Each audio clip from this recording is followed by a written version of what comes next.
How's it going, guys? My name is Jonah and welcome to Toasty DIY. If you're new to the channel, this is a subsidiary channel of Toasty Bros and I'm the videographer for Toasty Bros. So what better way to make a video aside from just what I'm doing right now, which is filming B-roll, especially of this really cool PC I have behind me here. I'm gonna show you guys what equipment I use and just kind of a rundown on how I shoot B-roll, with the thought process I have behind it all, and give you guys some pointers to maybe if you are doing video yourself, you learn a thing or two with the equipment that I'm using or just how I think and how I shoot B-roll. So it's gonna be a kind of a quick video, but we have this really cool custom loop PC with some red liquids. So we have the mood lighting all set, got the PC all staged up and everything. A couple things to note.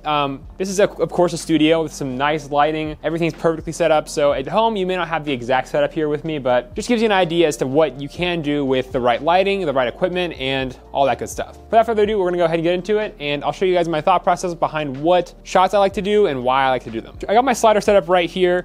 I do have a standing table, so I'm able to adjust the height of the table to match this tripod here. But if you don't have a standing table, you can of course adjust the tripod for your slider, but that's gonna take a bit longer to adjust the tripod. So I'm gonna go ahead and adjust the table and get on my hero shot. All right, guys, so I got the table all set up and everything, and I'm using these two newer lights. That's what they're called on Amazon. Super, super handy. I mean, if you have any lighting you wanna do for super cheap, I think they're like 50 bucks for a pair, I think. I could be way off, but they're no more than 100 bucks for the pair of these lights, and super big game changer. You can adjust the brightness, the Kelvin temperature, you can change to full RGB color. Tons of cool options for this for these lighting pieces here, and they light up a PC completely for me. So these are the only two pieces of lighting I use, and then obviously the lighting of the PC, which really helps, and then of course the backdrop lighting. And so this is my hero shot. It's as simple as you can get it, straight on shot with the PC kind of tilted so you can kind of see inside, see the front of it as well. Just super nice, clean shot that I usually get for all my PC builds to showcase the full build when it's all said and done. And then once we're done there, I like to move in just a little bit so we can get a little more closer of an image of something in the PC. I'm gonna lower it up a little more, pretty much as low as I can go, yeah. I'm gonna get the shot of the sleeve cables right here. I'm gonna take one of my lights and we're gonna get like a nice slide with this. So again, I kind of just start and then I'll slowly bring the light down and try and get some really cool like light reflections and things like that on the image. And as you can see there on the screen, that one turned out pretty nice. I got some cool lighting on the tubes on the left there. I'm gonna show on screen now the RAM shot that I just got, and that's basically how I did it. Is just got really low and kind of have a nice pan. You can either do this in post or with Panasonic's live cropping feature. That just kind of gives you a nice clean shot. Again, I use the light to give it some more light, but got some nice foreground in it, made the RAM look really nice and cool, and that's pretty much all there is to that RAM shot. The next shot I'm going to be doing is going to be this little water block spot right here that connects from the CPU to the GPU, and I think it's just a really cool area. It's got some cool stainless steel fittings, and we're going to stay low kind of where we were with the RAM, and we're going to try and set everything up here now, make sure, I'll do like a test run, see where I need to position the light so it hits everything where I want it to. All right, so I got my camera set up and I got the light here set up. So now what we're gonna do is we're gonna go ahead and start. And I already know where I'm supposed to be. We just kind of go across and hit that nice, like metal looking fitting. And then slowly bring the light across too. No need to overdo it. So I'm happy with how that shot turned out. I think next I might do the race car there on the GPU. I think I'm gonna be using this tube here as foreground for that car right there. I think that'll look pretty cool. All right, so I'm set up now. This one's kind of a difficult shot because the focus distance on this camera is pretty weak. So I kind of got a little far back. I would have liked to get closer and some more detail, but this should do. It looks pretty good. So I think we're gonna go ahead and set it up here, and I'm gonna go ahead and record. I bring it across, really illuminate it.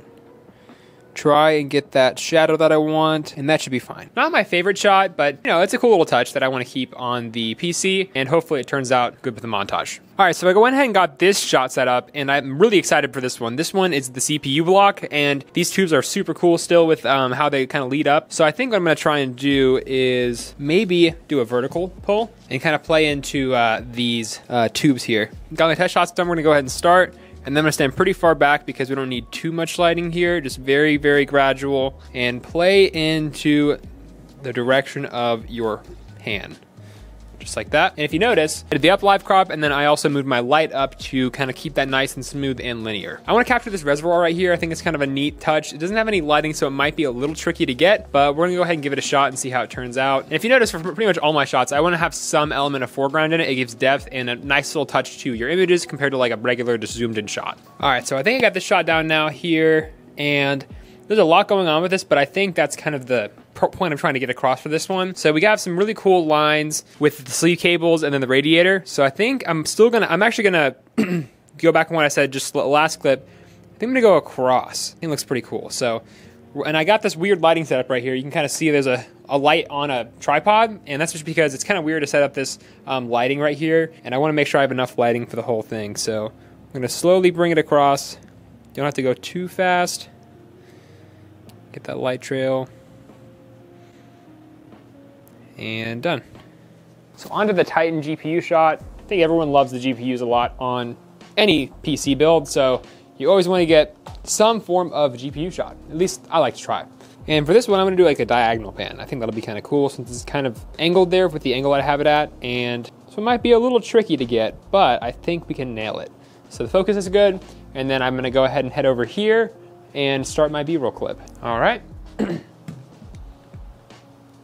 And the last clip I'm gonna get for this PC here is gonna be a kind of like I'm using a tripod for this one too, but they have like little locks here. And essentially if you bring it up and then you let go of the lock, it'll just kind of move down on its own right here. So I'm gonna do that for this PC because it's really tall, and that definitely plays into the vertical aspect of the PC. So what we're gonna do is set up the tripod, get it nice and linear. And this one is great to show off the top fans of your build. Kind of helps bring the lights down. This PC is very tall, so I kind of have to set up the lights a little taller as well. And it can be pretty tricky sometimes to find spots to put stuff, but you kind of have to just kind of go for it. I think I'm gonna have to move this back a little bit actually. All right. So I actually got them way further away, but I have the ISO cranked pretty big, so it should be good enough. And then we're gonna kind of set it, move in here. And I'm on autofocus as well now. So since there's obviously moving components, you're just gonna have to let the autofocus do its thing. And we're gonna move it up, start recording, and then we're going to let go and kind of let it do its own thing. And then it's gonna start slowing down in the middle here, so you're gonna have to just kind of guide it and make sure that it moves down all the way. All right, I'm gonna do the same thing I just did now, but we're gonna do reversed, and we're gonna move up. So I'm gonna move this down a little bit and get this moved up here. Try and get some of that front texture on the case. Here we go. And we're gonna get the front 3 fans. Kind of loosen your tripod. And it's all about smoothness here, so you wanna make sure you're not really thinking about it, and then just kind of moving up. I promise you, the more you think about while you're doing those shots right there, I honestly think it makes your shots more choppy. So like, I honestly just start recording and I just move it down and it pans up. I'm not even looking at the camera, I'm not looking at anything, I'm just letting my body do its natural thing. So that's one thing to note when you're doing those kinds of like panning shots with tripods, just like, don't even think about it, because it'll be way easier, I promise. And the last shot I wanna get is maybe just like zoom in on one of the V-True fans here. We got a lot of those in here and they're very red. So I'm gonna kind of line up my tripod with the table, turn it, and that's a cool shot right there. And again, on everything that I'm doing today in this video, obviously I'm using the built-in live cropping feature on the Panasonic here, but that doesn't mean you have to. You can just go in any editing software you do, or even any like phone software you do. It's nothing crazy here, but it just saves me some time in the long run. So just a slow zoom, and I'm not sure how much McAllister will use for all this, for this whole video, but it's at least good to have everything for him if he wants to use it. And yeah, that's pretty much gonna wrap up this B-roll section of the video that we're shooting. So aside from that, I think I got all the cool shots that I wanted to. I'm gonna rapid fire them one more time for you guys to see what I did. And with that, the video is pretty much good. So that's gonna wrap up my video on how I shoot B-roll of PCs. Hope you enjoyed. I'm not the best teacher when it comes to B-roll and kind of how everything works, but I just kind of like to go with what I think would look good on camera, and then maybe try it out a couple times and see if it sticks. And over time, I've kind of gotten my style down and how I like to do things. If you have any other questions, leave them down in the comments below, but I'll be sure to link at least these lights, maybe the slider if it's still available for sale, and a couple other things that may actually help you improve your B-roll skills. Or if you really wanted to start doing anything, it could be cars, landscaping, anything like this, a lot of these basic fundamental tips will work for you. So thanks for watching to the end if you all did, and I'll see you guys in the next one. Peace.